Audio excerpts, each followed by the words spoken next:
Welcome back to Talks with Miss T. If you don't know who I am, now you do. I'm Miss T. I'm a trauma therapist specializing in working with entrepreneurs and high level professionals. I want to talk with you today about disappointment in love. What do you do when you consistently feel like you're meeting the same person over and over and over again? What we can begin to realize is that this is actually a cycle. This is a pattern. So it's never about who is attracted to us. It's about what we're attracted to, right? And what we do not heal will repeat. So when you find yourself attracted to the same type of man, we got to go all the way back to our parental dynamics. When were you abandoned? When were you promised something that was never delivered? When were you offered opportunities that never happened, right? We have to heal that inner child that is still present.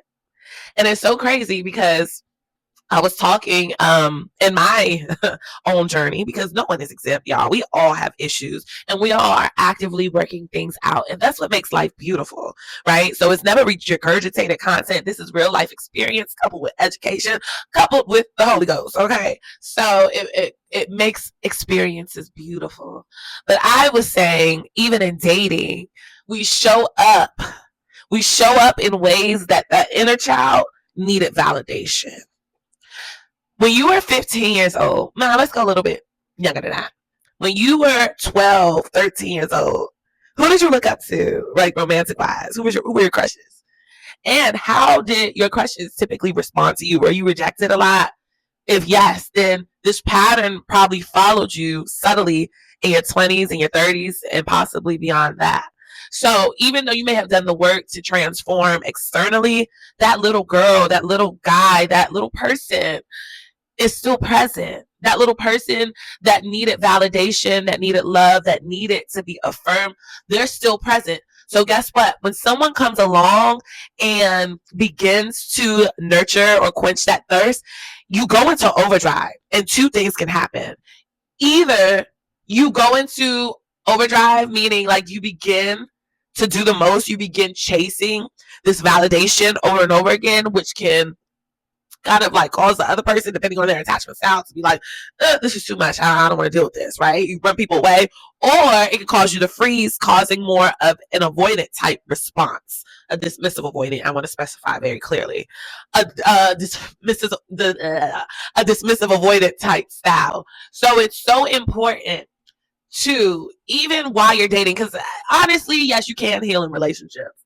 There's certain things that you should do solo work for, but yes, you can absolutely heal relationships, because relationships will always show you where those blind spots may be that you may have not known while you were still single, like when it was just you. So I want to encourage you, if you find yourself in this position, right, it's important to be solid in you. Make sure you're not giving up your life for this relationship. Are you still actively going out with your friends? Are you still going to the gym, working out? Are you still engaged in hobbies and activities that are meaningful to you?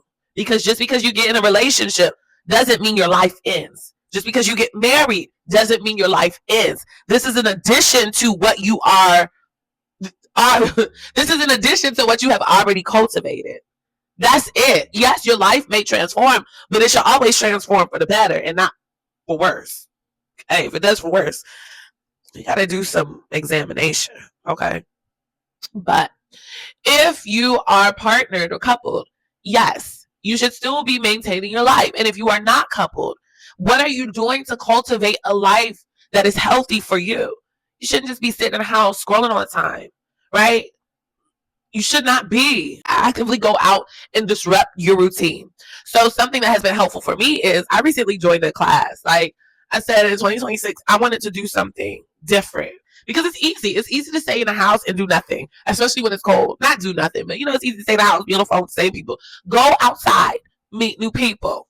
Go outside and meet new people. Let's say it one more time with the people in the back. Go outside, meet new people. Okay? meet new people. Because when you create new experiences for yourself, you're creating opportunities to retrain your nervous system to know that there are things that may feel good to you that are good for you, and you're introducing your nervous system to that, right? Because your nervous system is going to automatically reject things that are not familiar. When it becomes unfamiliar, it's like, oh, I don't know if I'm supposed to be doing that, this, that, or that. No. You're going to try it out. We're going to try. We're going to try. And if we realize, okay, I did not like that experience. Guess what? You tried and you did not like it. So you have that in you. So I just want you to cultivate new experiences in 2026. Toodles.